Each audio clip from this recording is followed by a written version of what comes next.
ಸಂಸ್ಥೆಗಳಿಂದ ಪುನಃ ತಮಿಳುನಾಡಿಗೆ ಪ್ರತಿನಿತ್ಯ 15 ದಿನಗಳ ಕಾಲ 12,000 ಕ್ಯೂಸೆಕ್ಸ್ ನೀರನ್ನು ಹರಿಸಬೇಕು ಕರ್ನಾಟಕದ ರಿಸರ್ವಾಯರ್ಗಳಿಂದ ತಮಿಳುನಾಡಿಗೆ ಅಂತಕ್ಕಂಥ ಒಂದು ಆದೇಶ. ಇವತ್ತು ನಮ್ಮ ರಾಜ್ಯ ಸರ್ಕಾರದ ಕಾವೇರಿ ನೀರನ್ನು ಬಿಡ್ತಕ್ಕಂಥ ವಿಷಯದಲ್ಲಿ ಬಹುಶಃ ಮುಂಜಾಗ್ರತೆ ಕ್ರಮಗಳನ್ನು ತೆಗೆದುಕೊಳ್ತಕ್ಕಂಥದ್ರಲ್ಲಿ ತಮಿಳುನಾಡಿಗೆ ಹೋಲಿಕೆ ಮಾಡಿದಾಗ ಅಲ್ಲಿಯ ಸಿದ್ಧತೆಗಳನ್ನು ಅವ್ರೇನು ಮಾಡ್ಕೋತಾರೆ, ಮುಂಗಾರಿನ ಮಳೆ ಪ್ರಾರಂಭ ಆದ ನಂತರ ಯಾವೊಂದು 2018ರ ಸುಪ್ರೀಂ ಕೋರ್ಟ್ನ ತೀರ್ಪು, ಅದರ ಜೊತೆಗೆ ಟ್ರಿಬ್ಯುನಲ್ನಲ್ಲಿ ಆ ನ್ಯಾಯಮಂಡಳಿಂದ ಕೊಟ್ಟಂಥ ಒಂದು ತೀರ್ಪೇನಿದೆ, ಪ್ರತಿ ತಿಂಗಳು ಇಂತಿಷ್ಟು ನೀರು TMC ನೀರು ಬಿಡಲೇಬೇಕು ಅಂತಕ್ಕಂಥ ಒಂದು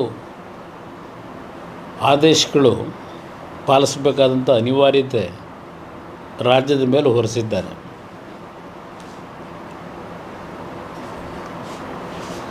ಎರಡು 2018ರ ಸುಪ್ರೀಂ ಕೋರ್ಟ್ನ ತೀರ್ಪಿನ ನಂತರ ಈ ಎರಡು ಅಥಾರಿಟಿಗಳನ್ನು ಕೇಂದ್ರ ಸರ್ಕಾರ ಜಾರಿಗೆ ಅಂತಂದರು. ಈ ಅಥಾರಿಟಿನಲ್ಲಿ ತಮಿಳುನಾಡಿನ ಇಂಜಿನಿಯರ್ಸು, ರಾಜ್ಯದ ಇಂಜಿನಿಯರ್ಸು ಆ ಸದಸ್ಯರುಗಳಿರ್ತಾರೆ. ಇಲ್ಲಿ ಈ ವರ್ಷದ ನೀರನ್ನು ನಾವು ಹರಿಸ್ತಕ್ಕಂಥ ವಿಷಯದಲ್ಲಿ ಸರ್ಕಾರಕ್ಕೂ ಗೊತ್ತಿತ್ತು, ಅದಕ್ಕಿಂತ ಹೆಚ್ಚಾಗಿ ದೇಶದ ಒಂದು ಹವಾಗುಣದ ಪರಿಸ್ಥಿತಿಗಳು ಏನಾಗ್ಬೋದು ಅಂತ ಹೇಳಿ ಪ್ರಧಾನಮಂತ್ರಿಗಳು ಸಹ ಹಲವಾರು ಬಾರಿ ಸಭೆಗಳಲ್ಲಿ ಚರ್ಚೆ ಮಾಡಿದ್ದಾರೆ. ಈ ಬಾರಿಯ ಒಂದು ಹವಾಗುಣದಲ್ಲಿ ಮಳೆಯ ಕೊರತೆ ಆಗ್ತದೆ ಅಂತಕ್ಕಂಥ ಒಂದು ವಿಷಯಗಳು ಪ್ರಾರಂಭಿಕ ಹಂತದಿಂದಲೇ ಪ್ರಾರಂಭ ಏನಿತ್ತು. ತಮಿಳುನಾಡಿನ ಒಂದು ಪರಿಸ್ಥಿತಿ ಅಲ್ಲೇನಿದೆ, ಅದರ ಹಿನ್ನೆಲೆಯಲ್ಲಿ ಅವರುಗಳು ನಮಗೆ ಮೇ ತಿಂಗಳು, ಜೂನ್ ತಿಂಗಳಿನಲ್ಲಿ ಏನು ಪ್ರಾರಂಭ ಆಗ್ತದೆ, ಜೂನ್ 1ನೇ ತಾರೀಕಿನಿಂದ ಈ ವರ್ಷದ ನೀರನ್ನು ಬಿಡುಗಡೆ ಮಾಡ್ತಕ್ಕಂಥದ್ರಲ್ಲಿ, ಹಂಚಿಕೆ ಆಗಿರತಕ್ಕಂಥದ್ರಲ್ಲಿ ತಮಿಳುನಾಡಿನ ಒತ್ತಾಯಗಳೇನಿದೆ, ಒತ್ತಡಗಳು, ಅವರು ಬಹುಶಃ ಮೇ ತಿಂಗಳಿನಲ್ಲೇ ಈ ಎರಡು ಅಥಾರಿಟಿಗಳ ಮುಂದೆ ಹೋದರು. ಅಲ್ಲಿಂದ ಪ್ರಾರಂಭ ಆಯ್ತಿದ್ದು ಮೇ ತಿಂಗಳಿನಿಂದಲೇ. ನಮ್ಮ ರಾಜ್ಯ ಸರ್ಕಾರದ ಮುಖ್ಯಮಂತ್ರಿಗಳು ಕಾವೇರಿ ಜಲಾನಯನ ಪ್ರದೇಶದ ರೈತರಿಗೆ ಈ ಬಾರಿ ಯಾರೂ ನೀವು ನೀರಿನ ಆಧಾರದ ಬೆಳೆ ಹಾಕಬಾರ್ದು ಅಂತೇಳಿ ಮೊದಲೇ ಆದೇಶ ಮಾಡಿಬಿಟ್ರು ಸರ್ಕಾರದಿಂದ. ಯಾವೊಂದು ಕಬ್ಬು ಬೆಳೆದು ನಿಂತಿತ್ತು ಆ ಕಬ್ಬಿಗೆ ನೀರನ್ನು ಕೊಡ್ತಕ್ಕಂಥದ್ದನ್ನು ನಿಲ್ಲಿಸ್ಬಿಟ್ರು. ಹಲವಾರು ಭಾಗದಲ್ಲಿ ಕಬ್ಬು ಒಣಗೋಯ್ತು ಕರ್ನಾಟಕ ರಾಜ್ಯದಲ್ಲಿ, ರೈತರು ಬೆಳೆದಿರತಕ್ಕಂಥ ಕಬ್ಬು. ಇಲ್ಲಿ ಮೇ ತಿಂಗಳಿನಿಂದ ಜುಲೈ ತಿಂಗಳಿನವರೆಗೆ ಯಾವ್ಯಾವ ಹಂತದಲ್ಲಿ ತಮಿಳುನಾಡು ನಮ್ಮ ಎರಡು ಅಥಾರಿಟಿಗಳ ಮುಂದೆ ಒತ್ತಡಗಳನ್ನು ಹಾಕ್ತಾ ಬಂದರು. ಹಲವಾರು ಸಭೆಗಳನ್ನು, ಎರಡು ರಾಜ್ಯಗಳ ಪ್ರತಿನಿಧಿಗಳ ಸಭೆಯನ್ನು ಕರೆದು ಚರ್ಚೆಗಳೇನಾಯಿತು. ಈ ಚರ್ಚೆಗಳ ಹಿನ್ನೆಲೆಯಲ್ಲಿ ಅಂತಿಮವಾಗಿ ಜುಲೈ 27, 28ನೇ ತಾರೀಕಿನ ತೀರ್ಪು 3.5 ಕ್ಯೂಸೆಕ್ಸ್ ನೀರನ್ನು ಬಿಡಬೇಕು, 3,500 ಕ್ಯೂಸೆಕ್ಸ್ ನೀರನ್ನು ಬಿಡಬೇಕು ಅಂತಕ್ಕಂಥದ್ದು ಆದೇಶ ಮಾಡಿದ್ರು. ಸುಮಾರು 4.5 TMC ನೀರನ್ನು ಬಿಡಬೇಕಾಯಿತು. ಅದರ ಹಿನ್ನೆಲೆಯಲ್ಲಿ ಮುಖ್ಯಮಂತ್ರಿಗಳು ಆಗಸ್ಟ್ 2ನೇ ತಾರೀಕು ಒಂದು ಸಭೆ ಕರೀತಾರೆ ನಮ್ಮದು. ಆಗಸ್ಟ್ 2ನೇ ತಾರೀಕಿನ ಸಭೆ ಏನು ಕರೆದ್ರು, ನಾವುಗಳೆಲ್ಲ ಏನು ಭಾಗವಹಿಸಿದ್ವು, ನಾವು ಯೂಶುವಲಿ ಇಂಥ ಒಂದು ಪರಿಸ್ಥಿತಿಗಳಲ್ಲಿ ಸರ್ವ ಪಕ್ಷಗಳ ಸಭೆ ಕರೆದಾಗ ಮೊದಲು ಲೀಗಲಾಗಿ ಏನು ಆಗಬೇಕು ಅಂತಕ್ಕಂಥದ್ದನ್ನು ಚರ್ಚೆಗಳು, ದೆನ್ ಟೆಕ್ನಿಕಲಿ ಏನಾಗಬೇಕು ಅಂತಕ್ಕಂಥದ್ದನ್ನು ಇಂಜಿನಿಯರ್ಗಳು ಸಭೆ ಮುಂದೆ ಮಂಡನೆ ಮಾಡ್ತಕ್ಕಂಥದ್ದು ನಡ್ಕೊಂಬಂದಿರ್ತಕ್ಕಂಥದ್ದು. ಯಾಕೆಂದರೆ ಸರ್ವಪಕ್ಷ ಸಭೆಗಳಲ್ಲಿ ನಮ್ಮ ರಾಜ್ಯದ ವಾದವನ್ನು ಮಂಡನೆ ಮಾಡ್ತಕ್ಕಂಥ ವಕೀಲರುಗಳೇನಿದ್ದಾರೆ ಅವರು ಸಭೆ ಮುಂದೆ ನಡೆದಿರ್ತಕ್ಕಂಥ ಈ ಒಂದು ಅಥಾರಿಟಿಗಳಲ್ಲಿರ್ಬೋದು, ಕೋರ್ಟ್ನಲ್ಲಿರ್ಬೋದು, ಸಭೆಗೆ ಬ್ರೀಫ್ ಮಾಡ್ತಕ್ಕಂಥದ್ದು ನಡ್ಕೊಂಬಂದಿರ್ತಕ್ಕಂಥದ್ದು. ನಾವು 2ನೇ ತಾರೀಕು ಸಭೆ ಏನು ಹೋಗಿದ್ವು, ಆ ಸಭೆಯಲ್ಲಿ ಯಾವ ವಕೀಲರನ್ನು ಗಣನೆಗೆ ತಗೊಳ್ಳಿಲ್ಲ. ಅಲ್ಲಿ ಸಭೆಯಲ್ಲಿ ಅವರಿಂದ ಯಾವುದೋ ಮಾಹಿತಿನೂ ಇಡಲಿಲ್ಲ, ಅವ್ರು ಯಾರು ಚರ್ಚೆಗೂ ಭಾಗವಹಿಸಲಿಲ್ಲ. ಏಕಾಏಕಿ ಮುಖ್ಯಮಂತ್ರಿಗಳೇ ಎಲ್ಲ ಬ್ರೀಫ್ ಮಾಡಿಬಿಟ್ರು ಸರ್ವಪಕ್ಷ ಸಭೆಯಲ್ಲಿ. ಭಾಳ ಸರ್ಟಿಫಿಕೇಟು ಕೊಟ್ಟರು ಎಲ್ರಿಗೂ, ಕೇಂದ್ರ ಸರ್ಕಾರಕ್ಕೆ, ಕೇಂದ್ರದ ನೀರಾವರಿ ಸಚಿವರಿಗೆ, ಎಲ್ರಿಗೂ ಉತ್ತಮವಾದ ರೀತಿಯಲ್ಲಿ ಸರ್ಟಿಫಿಕೇಟು ಕೊಟ್ಟಿದ್ದಾರೆ. ಅವರೆಲ್ಲ ಸಂಪೂರ್ಣ ಸಹಕಾರ ಕೊಟ್ಟರು ಅಂತಕ್ಕಂಥದ್ದನ್ನು ಅವರೇ ಹೇಳ್ಕೊಂಡಿದ್ದಾರೆ. ಇದಕ್ಕಿಂತ ಮುಂಚೆ ಈ ಸರ್ಕಾರ ಯಾವ ರೀತಿ ನಡ್ಕೋತಾರೆ ಅನ್ನೋದಕ್ಕೆ ಇಲ್ಲಿ ಕರ್ನಾಟಕ ಭವನದಲ್ಲಿ ಒಂದು ಸಭೆ ಕರೆದಿದ್ರಲ್ಲ, ಆಲ್ ಪಾರ್ಟಿ ಮೀಟಿಂಗ್, ಮತ್ತು ಸಂಸತ್ ಸದಸ್ಯರುಗಳ ಸಭೆ ಕರೆದ್ರು. ನಾನು ಆ ಸಭೆಗೆ ಹೋಗಲಿಲ್ಲ ಅಲ್ಲಿ, ಯಾಕೆಂದರೆ ನನಗೆ ನಮ್ಮ ಕುಟುಂಬದ ಕಾರ್ಯದಲ್ಲಿ ನಾನಿದ್ದೆ, ಆ ಸಭೆಗೆ ನಾನು ಹೋಗಿರಲಿಲ್ಲ. ನಾನು ಮಾಧ್ಯಮದಲ್ಲಿ ಗಮನಿಸಿದೆ. ನಮ್ಮ ರಾಜ್ಯವನ್ನು ಪ್ರತಿನಿಧಿಸ್ತಕ್ಕಂಥ ಒಂದು ಪ್ರಮುಖ ವಕೀಲರು ಮೋಹನ್ ಕಾತರ್ಕಿ ಸಭೆಗೆ ಹೋದಾಗ ಕರ್ನಾಟಕ ಭವನದಲ್ಲಿ ಸಂಸತ್ ಸದಸ್ಯರ ಸಭೆ ಏನು ಕರೆದಿದ್ರು, ಅವರಿಗೆ ಕುರ್ಚಿ ಕೊಡ್ತಕ್ಕಂಥದ್ರಲ್ಲಿ ಅಗೌರವ ಸಲ್ಲಿಸಿ ಸಭೆಯಿಂದ ಅವ್ರು ನಿರ್ಗಮಿಸಿದ್ರು ಅಂತ ಹೇಳಿ ಒಂದು ಆರ್ಟಿಕಲ್ಲು ನೋಡಿದೆ ನಾನು. ಇಲ್ಲೆಲ್ಲ ಇದು CM ಸಭೆಯಿಂದ ಹೊರನಡೆದ ಸುಪ್ರೀಂ ವಕೀಲ ಮೋಹನ್ ಕಾತರ್ಕಿ. ಈ ಸಭೆ ಕರೆದ ಉದ್ದೇಶ ಏನಾವತ್ತು, ಆ ಸಭೆಯಲ್ಲಿ ಯಾವ್ಯಾವ ಹಂತದಲ್ಲಿ ಏನೇನಿದೆ ನಮಗೆ ಪರಿಸ್ಥಿತಿ, ಈ ವಕೀಲರು ಎಕ್ಸ್ಪ್ಲೈನ್ ಮಾಡಬೇಕಲ್ಲ, ಏನೇನು ಡಿಸ್ಪ್ಯೂಟ್ಗಳಿದ್ದಾವೆ, ಮಾದಾಯಿದು ಏನಾಗಿದೆ, ಅಲ್ಲಿಂದ ಅಪ್ಪರ್ ಕೃಷ್ಣಾದ ಏನಾಗಿದೆ, ಅಪ್ಪರ್ ಭದ್ರಾದ ಏನಾಗಿದೆ, ಇದರ ಸಭೆಯಲ್ಲಿದ್ದಂಥ ಅಂಶಗಳು ಚರ್ಚೆ ಮಾಡಲಿಕ್ಕೆ. ಆ ವಕೀಲರಿಗೆ ಕುರ್ಚಿನ ಕೊಡದೆ ಸಭೆಯಿಂದ ಅವರು ಹೊರನಡೆದ್ರು ಅಸಮಾಧಾನವಾಗಿ ಅಂತಕ್ಕಂಥದ್ದನ್ನು ಮಾಧ್ಯಮಗಳು ನೀವೇನು ಬರೀತೀರಿ. ಇವರು ಎಷ್ಟರ ಮಟ್ಟಿಗೆ ಯಾವ್ಯಾವ ಹಂತದಲ್ಲಿ ನಮ್ಮ ಒಂದು ನಡವಳಿಕೆಗಳು, ಸರ್ಕಾರದ ಜವಾಬ್ದಾರಿಗಳನ್ನ ನಿರ್ವಹಣೆ ಮಾಡಬೇಕು, ಅದು ಏನಾದರೂ ಒಂದು ಗಾಂಭೀರ್ಯತೆಯಿಂದ ಮಾಡ್ಕೊಂಡಿದ್ದಾರ.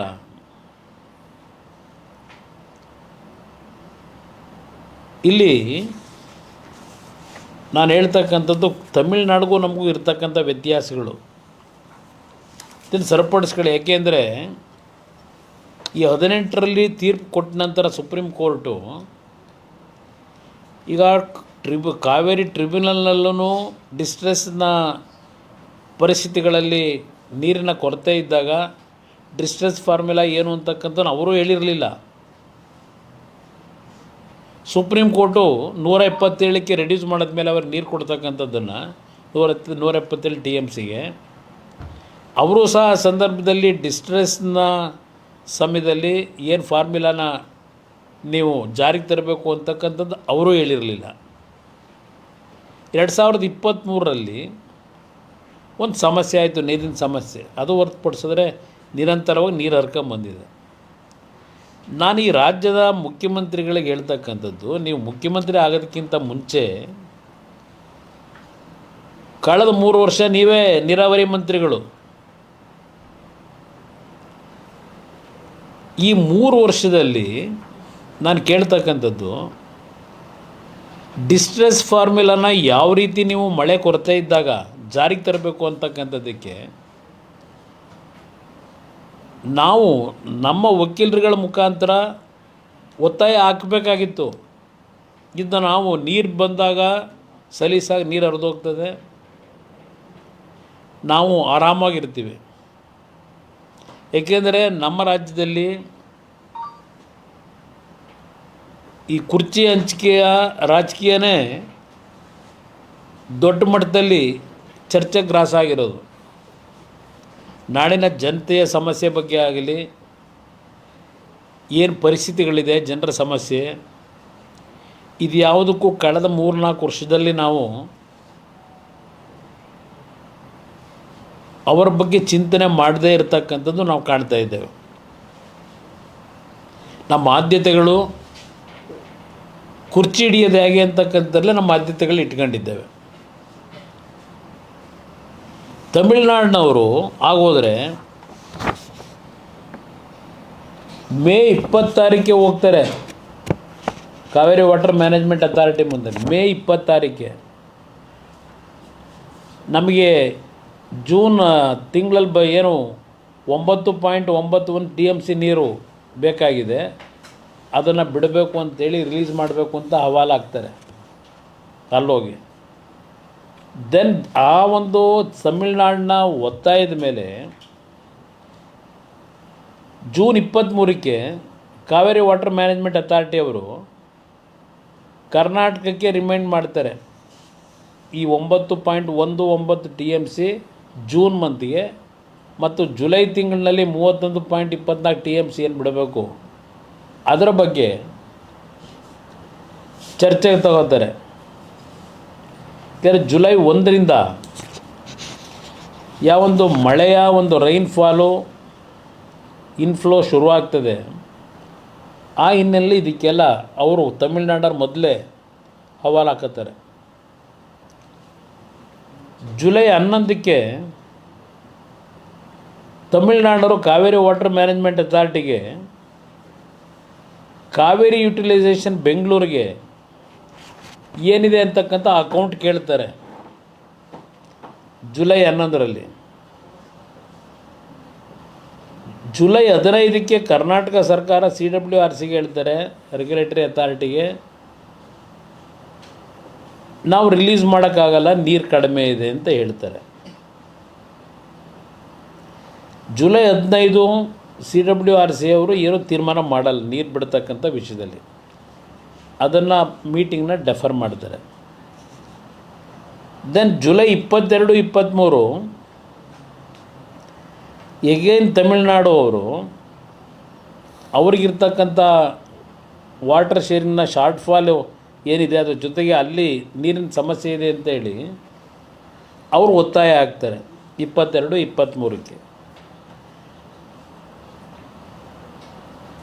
ದೆನ್ ಜುಲೈ 23 CWMA ಅವರು CWRCಗೆ ಏನೇನು ಪರಿಸ್ಥಿತಿ ಅಂತಕ್ಕಂಥ ಒಂದು ಮಾಹಿತಿ ಕೊಡಿ ಅಂತೇಳಿ ಅವ್ರಿಗೆ ಡೈರೆಕ್ಷನ್ ಕೊಡ್ತಾರೆ. ಏನು ಸಿಚುವೇಶನ್ ಇದೆ ಎಕ್ಸಾಮ್ ಮಾಡಿ ಏನು ಮಾಡ್ಬೋದು ಪ್ರೋರೇಟ ಬೇಸಿಸ್ನಲ್ಲಿ ಅಂತಕ್ಕಂಥ ಮಾಹಿತಿ ಕೊಡಿ ಅಂತ ಹೇಳಿ.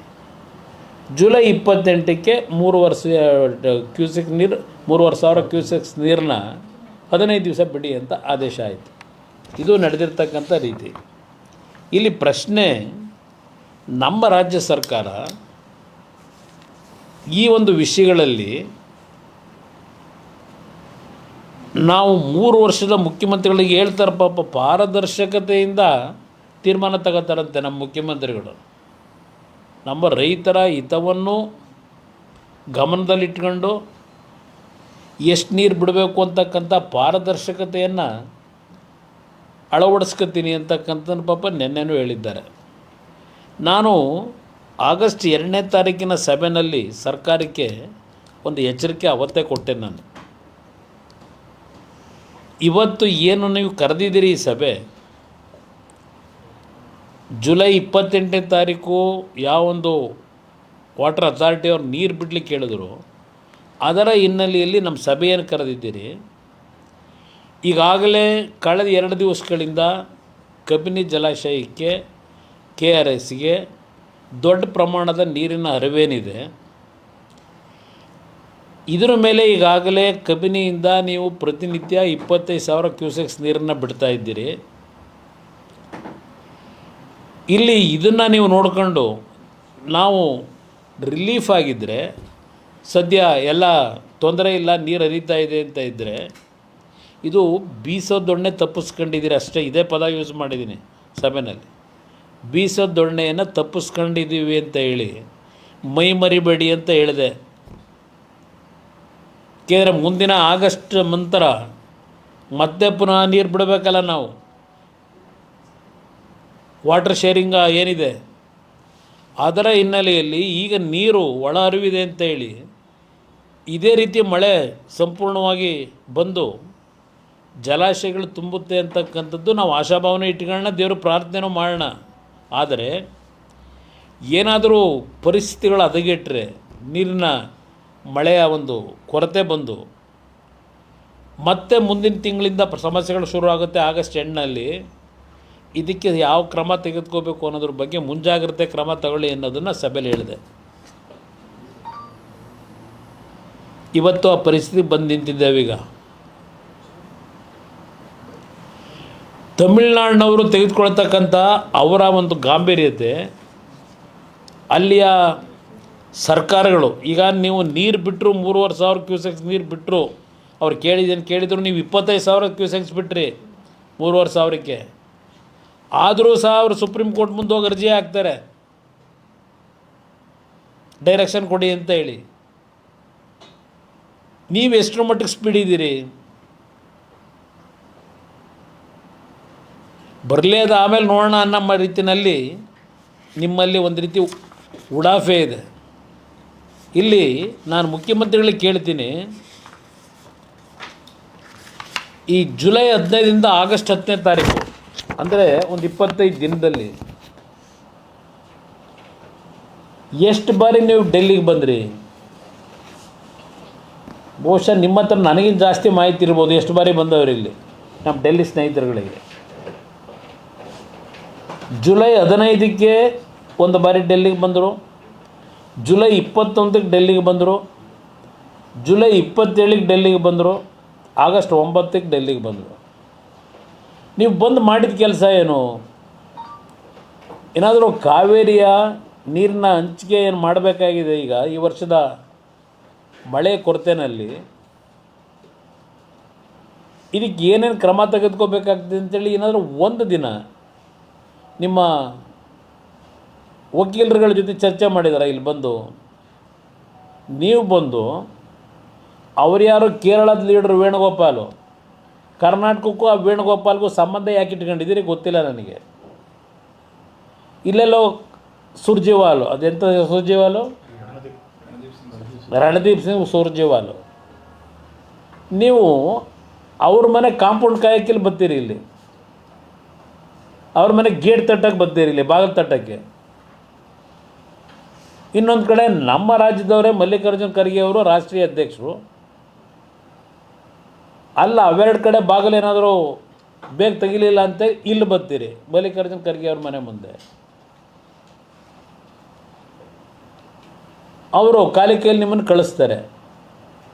ನೀವು ನಾನು ಅದನ್ನೇ ಒಂದು ತಿಂಗಳಿಂದ ನೋಡಿದ್ದೇನೆ, ನಿಮಗೆ ರಾಜ್ಯದ ಜನತೆಯ ಹಿತಾಸಕ್ತಿಗಿಂತ ಹೆಚ್ಚಾಗಿ ನಿಮ್ಮ ಕುರ್ಚಿ ಉಳಿಸ್ಕೊಳ್ಳಿಕ್ಕೆ, ನಿಮ್ಮ ಮಂತ್ರಿಮಂಡಲ ರಚನೆ, ಅಲ್ಲಿಂದ ಕ್ಯಾಬಿನೆಟ್ನ ಪೋರ್ಟ್ಫೋಲಿಯೋಗಳು ಮಂತ್ರಿಗಳಿಗೆ ಈಗ ಬಂತು ಆಗ ಬಂತು, ಈಗ ಬಂತು ಆಗ ಬಂತು, ದಿನ 1-2 ದಿವಸದಿಂದ ನೋಡ್ತಾನೆ ಇದ್ದೀವಿ. ಇದಕ್ಕೆ ಇವರು ಮನೆ ಬಾಗಿಲು ತಟ್ಟಕ್ಕೆ ಬರ್ತೀರಿ ಇಲ್ಲಿ. ನಿಮ್ಮ ಪರಿಸ್ಥಿತಿ ಎಲ್ಲಿಟ್ಕೊಂಡಿದ್ದೀರಿ? ಇನ್ನು ಇದು ಒಂದು ಭಾಗ. ಅಲ್ಲಿ ಕರ್ನಾಟಕದಲ್ಲಿದ್ದರೆ ಅಲ್ಲಿ ಯಾವುದೋ ಬಿಡದಿನಲ್ಲಿ ಎಂಥದ್ದು ಇಂಟಿಗ್ರೇಟೆಡ್ ಟೌನ್ಶಿಪ್ಪು ಇಂಟರ್ನ್ಯಾಷನಲ್ ಸ್ಟ್ಯಾಂಡರ್ಡ್. ಅದು ದಿನ paper advertisement, T V advertisement, ಅದೇನು ಆ ಟಿ ವಿಲಿ ಯಾವಾಗ ಒಂದೊಂದು ಅರ್ಧ ಗಂಟೆಗೂ ಶುರು ನೋಡಿನ ಜನತೆಗೆ ಅದೆಂಥದ್ದು ಉತ್ತಮವಾದಂಥ ರಸ್ತೆ, ಕ್ರೀಡಾಂಗಣ, ಉದ್ಯಾನವನ, ಈ ಉದ್ಯೋಗ ಯುವಕರಿಗೆ ಯಾವಾಗ ಕೊಡ್ತೀರಪ್ಪ ಇವೆಲ್ಲ? ಇದಕ್ಕೆ ನಿಮಗೆ ಟೈಮ್ ಇದೆ.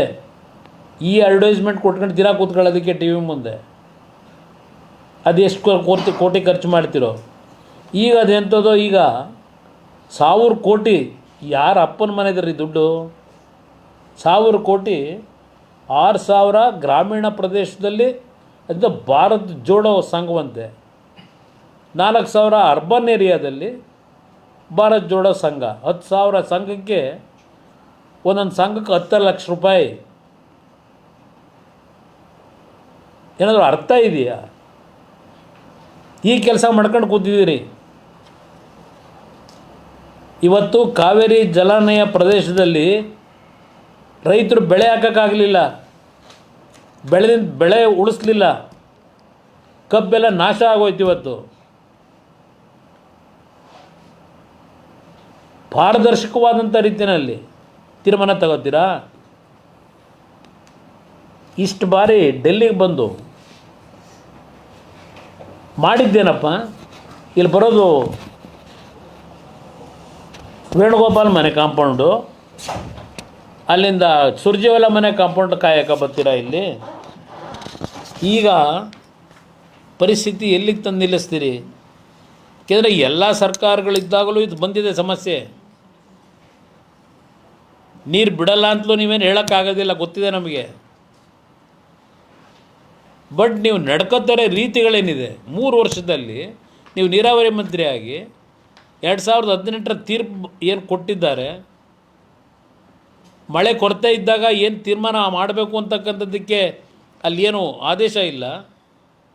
ಇದನ್ನೇ ದುರುಪಯೋಗ ಪಡಿಸ್ಕೊಂಡು ತಮಿಳ್ನಾಡಿನವರು ಒತ್ತಡಗಳನ್ನು ಹಾಕಿ ನೀರನ್ನು ಪಡೀತಕ್ಕಂಥದ್ದೇನಿದೆ, ಈ ಇಶ್ಯೂನ ಕಳೆದ 5 ವರ್ಷದಲ್ಲಿ 18 ಅಂದರೆ ಈಗಾಗಲೇ ಹೆಚ್ಚು ಕಡಿಮೆ 8 ವರ್ಷ ಆಯಿತು.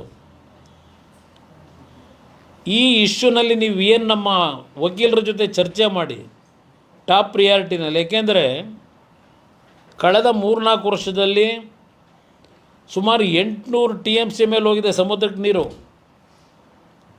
ಆ್ಯಾವ್ರೇಜ್ ಪ್ರತಿ ವರ್ಷ 300-340 TMC ಬಿಟ್ಟಿದ್ದೀವಿ. ಇದು ಹಲವಾರು ವರ್ಷಗಳು, 10 ವರ್ಷದಲ್ಲಿ 6 ವರ್ಷವೋ 7 ವರ್ಷವೋ ನೀರಿನ ಸಮಸ್ಯೆ ಇರಲ್ಲ, ಇನ್ನೊಂದು 3-4 ವರ್ಷ ಸಮಸ್ಯೆ ಬರುತ್ತೆ. ಈ ಸುಪ್ರೀಂ ಕೋರ್ಟ್ನ ತೀರ್ಪು ಬಂದ ನಂತರ 2018ರಲ್ಲಿ ಈ 6 ವರ್ಷದಲ್ಲಿ ಎಷ್ಟು ಬಾರಿ ಈ ಡಿಸ್ಟ್ರೆಸ್ ಫಾರ್ಮುಲಾನ ಅಳವಡಿಕೆ ಮಾಡಲಿಕ್ಕೆ ಒತ್ತಡವನ್ನು ತಂದಿದ್ದೀರಿ? ಎಷ್ಟು ಚರ್ಚೆ ಆಗಿದೆ? ಬರೀ ಮೇಕೆದಾಟು ಅಂತ ಕೂತ್ಕೊಂಡ್ರು. ನಿಮಗೆ ಮೇಕೆದಾಟು ಪರ್ಮಿಷನ್ ಸಿಕ್ಕಿದ್ರು ಎಷ್ಟು ವರ್ಷ ಬೇಕು ಅಲ್ಲಿ ಕಟ್ಟಲಿಕ್ಕೆ? ಇನ್ನೂ ಭಾಳ ಮುಂದಿದ್ದು ಹೋಗಬೇಕಾಗಿದೆ. ಅದು ಇನ್ನೂ ಎನ್ವಿರಾನ್ಮೆಂಟಲ್ ಕ್ಲಿಯರೆನ್ಸ್ ಆಗಬೇಕು. ಅಲ್ಲಿರ್ತಕ್ಕಂಥ ಪ್ರಾಣಿಯಲ್ಲಿ ಕಳಿಸ್ತೀರಿ. ಈಗಲೇ ಚನ್ನಪಟ್ಟಣ, ಕನಕಪುರ ಎಲ್ಲ ಕಡೆ ಬರ್ತಾಯಿವೆ ಪ್ರಾಣಿಗಳು. ಬೆಂಗಳೂರು ಸಿಟಿ ಕರ್ಕೊಂಬಂದ್ಬಿಡ್ತೀರಾ? ಇವೆಲ್ಲ ಸಮಸ್ಯೆಗಳಿದೆ. ಆದರೆ ಈ ಡಿಸ್ಟ್ರೆಸ್ ಫಾರ್ಮುಲಾ ಬಗ್ಗೆ ಯಾತಕ್ಕೆ ನೀವು ಇನ್ನೂ ಒತ್ತಡ ಹಾಕಿಲ್ಲ? ಏನು ಮಾಡ್ತಾಯಿದ್ದೀರಿ? ನೀರು, ಮಳೆ ನಮಗೆ ಸಹಕಾರ ಕೊಟ್ಟಾಗ, ಪ್ರಕೃತಿ ಸಹಕಾರ ಕೊಟ್ಟಾಗ ಯಾವುದೇ ರೀತಿ ಸಮಸ್ಯೆ ಇಲ್ಲದೆ ತಮಿಳ್ನಾಡಿಗೆ ನೀರು ಬಿಟ್ಟಿದ್ದೀವಿ. ಅವರು 3 ಬೆಳೆ ತಗೋತಾರೆ, ನಮಗೆ 1 ಬೆಳೆನೂ ಇಲ್ಲ. ಅವರು ಎಷ್ಟು ಬಾರಿ ಕರ್ನಾಟಕದಲ್ಲಿ ನೀರು ಎಷ್ಟಿದೆ ಅಂತಕ್ಕಂಥದ್ದನ್ನು ಲೆಕ್ಕಾಚಾರ ಮಾಡಿಕೊಂಡು ಏನೇನು ಒತ್ತಡಗಳಾಗ್ತಾರೆ.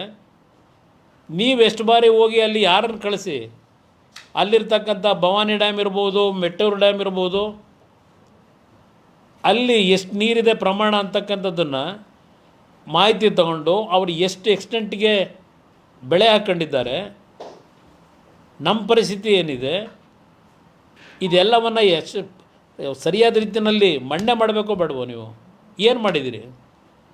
ನಿಮಗೆ ರಾಜಕೀಯ ಮಾಡೋಕ್ಕೆ ಪುರ್ಸೊತ್ತಿಲ್ಲ, ರೈತರು ಭೂಮಿ ಹೊಡೆಯೋಕ್ಕೆ ಪುರ್ಸೊತ್ತಿಲ್ಲ ನಿಮಗೆ. ಅದರಿಂದ ಇವತ್ತು ಈ ಸರ್ಕಾರದ ನಡವಳಿಕೆ ಏನು ನಡೀತಾ ಇದೆ, ರಾಜ್ಯ ಮುಳುಗಿಸ್ತಕ್ಕಂಥವ್ರು ಇವರೇನು ಉದ್ಧಾರ ಮಾಡೋರಲ್ಲ. ಇವರು ಮಾತಿದ್ರೆ ಕೇಂದ್ರ ಸರ್ಕಾರ ಅಂತೀರಿ. ಈ ದೇಶದ ಭಾರತದ ಒಕ್ಕೂಟದ ವ್ಯವಸ್ಥೆಯಲ್ಲಿ, ಸಂವಿಧಾನದ ವ್ಯವಸ್ಥೆಯಲ್ಲಿ ಇರ್ತಕ್ಕಂಥದ್ದಕ್ಕೆ ತೀರ್ಪುಗಳಿಗೆ ಎಲ್ಲರೂ ತಲೆ ಬಾಗಬಾರ್ದಂಥ ಅನಿವಾರ್ಯತೆ ಇದೆ. ಇಂಥ ಪರಿಸ್ಥಿತಿನಲ್ಲಿ ನಮ್ಮ ವಕೀಲರುಗಳನ್ನು ಇದಕ್ಕೆ ಒಂದು ಡೆಪ್ಯೂಟ್ ಮಾಡ್ಕೊಂಡು ಒಬ್ಬ ಮಂತ್ರಿನ ಪಾಪ ಈಗ ರಾಮಲಿಂಗ ರೆಡ್ಡಿ ಅವ್ರನ್ನೇನೋ ಮಾಡ್ಕೊಂಡಿದ್ದೀರಿ. ಅವ್ರಿಗಿನ್ನೂ ಆ ಮಾಹಿತಿಗಳು ಏನಿದೆ ಅಂತ ಗೊತ್ತಿಲ್ಲ. ಅವ್ರಿಗೆ ಎಷ್ಟು ಅಧಿಕಾರ ಜವಾಬ್ದಾರಿ ಕೊಟ್ಟಿದ್ದಾರೋ ಅದು ಗೊತ್ತಿಲ್ಲ ನಮಗೆ. ಯಾಕೆಂದರೆ ಪಾಪ ಎಲ್ಲ ಕಡೆ ಓಡಾಡ್ತಾವ್ರು ಅವರು.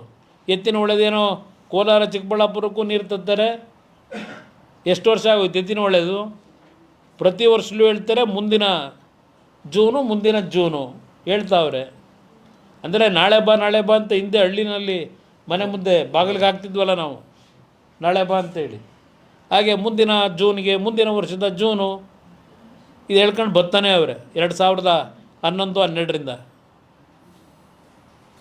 ಅದರಿಂದ ಮಾತೆತ್ತಿದರೆ ಅಲ್ಲಿರ್ತಕ್ಕಂಥ ಕೆಲವು ಮಂತ್ರಿಗಳು ಅವಕ್ಕೆಲ್ಲ ನಾನು ಯಾಕೆ ಉತ್ತರ ಕೊಡಲಿ? ಅವ್ರ ಕೈಯಲ್ಲಿ ಹೇಳಿಸೋದು, ಇವ್ರು ಹೇಳೋ ಇದಿಲ್ಲ. ಮೇಕೆದಾಟಿಗೆ ಪರ್ಮಿಷನ್ ಕೊಡಿಸ್ಲಿ. ಮೇಕೆದಾಟಿಗೆ ನೀವು ಪರ್ಮಿಷನ್ ಸಿಕ್ಕಿದ್ರು ಇನ್ನು ಎಷ್ಟು ವರ್ಷ ಬೇಕಾದ ಕಟ್ಟೋದಕ್ಕೆ ನೀವು 10-15 ವರ್ಷ ತಗೋತೀರಿ. ಅಪ್ಪರ್ ಭದ್ರಾ ಏನಾಯಿತು, 2006ರಲ್ಲಿ ನಾವೇ ಕ್ಲಿಯರೆನ್ಸ್ ಕೊಟ್ಟೆ ನನ್ನ ಕ್ಯಾಬಿನೆಟ್ನಲ್ಲೇ. 20 ವರ್ಷ ಆಯಿತು. ಇನ್ನೂ ಅಪ್ಪರ್ ಭದ್ರಾ ಎತ್ತಿನ ಹೊಳೆ ನೀವೇ ಹೇಳಿದ್ರಲ್ಲಪ್ಪ 2 ವರ್ಷದಲ್ಲಿ ಕೊಡ್ತೀವಿ ನೀರು ಅಂತ, ಅದು 10 ವರ್ಷ ಆಗೋಯ್ತು. ಅದರಿಂದ ಇಲ್ಲಿ ಇರ್ತಕ್ಕಂಥ ಪರಿಸ್ಥಿತಿಗಳಲ್ಲಿ ನಾವು ಕಾನೂನಾತ್ಮಕವಾಗಿ ಯಾವ ರೀತಿ ಪ್ರೆಸೆಂಟ್ ಮಾಡಬೇಕಾಗಿದೆ, ನೀರಿದೆ ಅಂತೇಳಿ ಆ ಟೈಮಲ್ಲಿ ಮೈ ಮರೆಯೋದು, ಇಂಥ ಪರಿಸ್ಥಿತಿ ಬಂದಾಗ ತಲೆ ಮೇಲೆ ಕೈ ಹೊತ್ಕೊಳ್ಳೋದು, ರೈತರ ಪರಿಸ್ಥಿತಿಗಳನ್ನ ಬೀದಿಗೆ ತಂದು ನಿಲ್ಲಿಸೋದು, ಇದನ್ನು ಬಿಟ್ಟು ಏನು ಕೆಲಸ ಮಾಡಬೇಕು ಅನ್ನೋದನ್ನು ಈ ಸರ್ಕಾರ ಯೋಚನೆ ಮಾಡಬೇಕು ಅನ್ನೋದನ್ನು ಆಗ್ರಹ ಮಾಡ್ತೀನಿ ಈ ಸಂದರ್ಭದಲ್ಲಿ.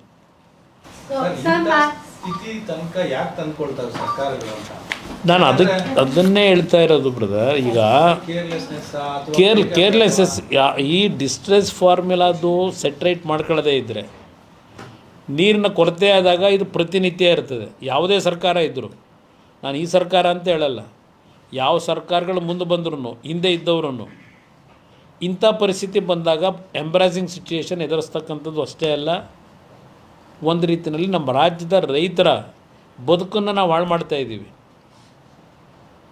ಯಾವೊಂದು ರಾಷ್ಟ್ರೀಯ ಒಕ್ಕೂಟ ವ್ಯವಸ್ಥೆ ಅಂತ ಹೇಳ್ಕೊಂಡು ನಾವು ಗೌರವ ಕೊಡಬೇಕು ಅಂತ ಹೇಳಿ ಇವತ್ತು ಅಂತಿಮವಾಗಿ ಅದರ ನೋವು ಅನುಭವಿಸೋರು ರೈತರು. ಆಲ್ರೈಟ್ ಕೊಟ್ಟಿದ್ದಾರೆ ತೀರ್ಪನ್ನು ಫಾಲೋ ಮಾಡಬೇಕು, ಆಲ್ರೈಟ್ ಫಾಲೋ ಮಾಡೋಣ. ಆದರೆ ಇರ್ತಕ್ಕಂಥ ವಾಸ್ತವಾಂಶದಲ್ಲಿ ಏನಿದೆ ಇವರು ಮನವರಿಕೆ ಮಾಡಬೇಕಲ್ಲ. ನಾವು ಚೆನ್ನಾಗಿದ್ದಾಗ ನಾವು ಮೈ ಮರೆತು ಹೋಗೋದು, ನೀರು ಚೆನ್ನಾಗಿ ಹರಿದು ಹೋದಾಗ ಏನೂ ಸಮಸ್ಯೆ ಇಲ್ಲ.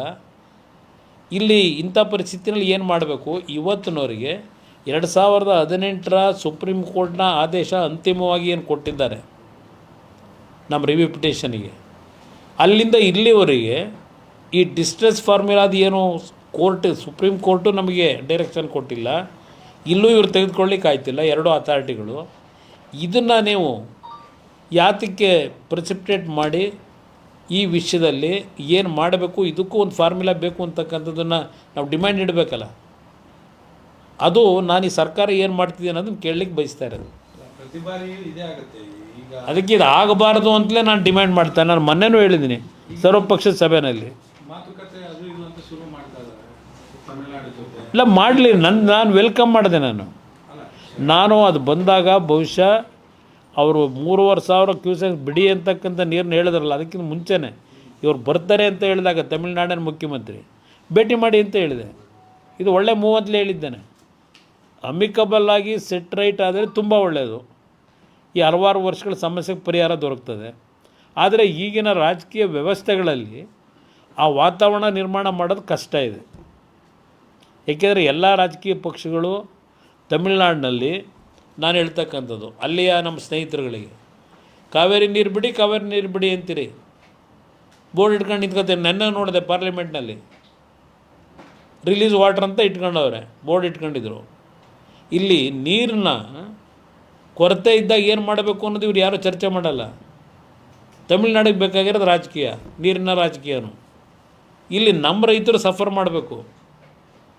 ಇದಕ್ಕೆ ಸರಿಪಡಿಸ್ಕೊಳ್ಳಿಕ್ಕೆ ಅಮಿಕಬಲ್ ಆಗಿ ಚರ್ಚೆ ಮಾಡಿದ್ರೆ ವೆಲ್ ಆ್ಯಂಡ್ ಗುಡ್.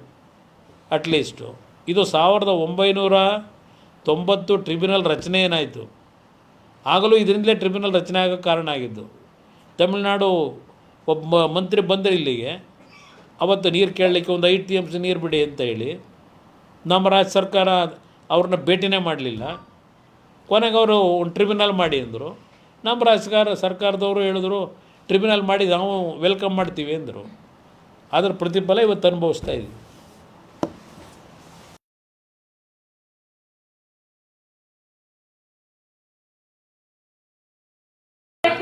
ಪ್ರತಿಭಟನೆ ವಿಚಾರ ಬೇಡ ಇತ್ತು ತಗೊಳ್ಳಿ ಬ್ರದರ್, ಬಿಡದಿದೇನು ಬ್ರದರ್? ಬಿಡದಿ ಪ್ರತಿಭಟನೆ ವಿಚಾರದಲ್ಲಿ ಬಿಜೆಪಿ ಬೆಂಬಲ ಪರಿಪೂರ್ಣವಾಗಿ ಸಿಕ್ಕಿಲ್ಲ. ಇಲ್ಲ, ನಾನು ನಮ್ಮ ಪಕ್ಷದ ವತಿಯಿಂದ ಮೊದಲೇ ನಾವು ಪ್ರತಿಭಟನೆ ಮಾಡಬೇಕು ಅಂತಕ್ಕಂಥ ತೀರ್ಮಾನ ಮಾಡಾಗಿತ್ತು. ಕಾರಣ ಆ ಭಾಗದಲ್ಲಿ JDS ಪಕ್ಷದ ನೆಲೆ ಇದೆ. ಆ ಜಿಲ್ಲೆಗಳಲ್ಲಿ JDS ಪಕ್ಷ ಸ್ಟ್ರಾಂಗ್ ಆಗಿದೆ.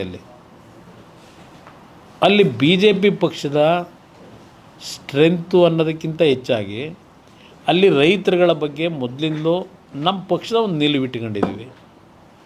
ಆ ನಿಲುವಿನಲ್ಲಿ ನಮ್ಮ ಹೋರಾಟ ಮಾಡ್ತಕ್ಕಂಥದ್ದು ಘೋಷಣೆ ಆಗಿತ್ತು ಪಾದಯಾತ್ರೆಗೆ. ಆ ಸಂದರ್ಭದಲ್ಲಿ ನಾನೇ ಅಶೋಕ್ ಅವ್ರನ್ನ ಇನ್ವೈಟ್ ಮಾಡಿದೆ ವಿರೋಧ ಪಕ್ಷದ ನಾಯಕರಾಗಿ, ನೀವು ಭಾಗವಹಿಸಿ ಅಂತೇಳಿ. ಅವ್ರು ಬಂದು ಭಾಗವಹಿಸಿ ಇನಾಗ್ರೇಟು ಮಾಡಿದ್ರು. ಅದರಿಂದ ನಮ್ಮಲ್ಲಿ BJP JDS ನಡುವೆ ಯಾವುದೇ ರೀತಿಯ ಗೊಂದಲ ಇಲ್ಲ, ನಾವು ಒಂದಾಗೇ ಇದ್ದೇವೆ.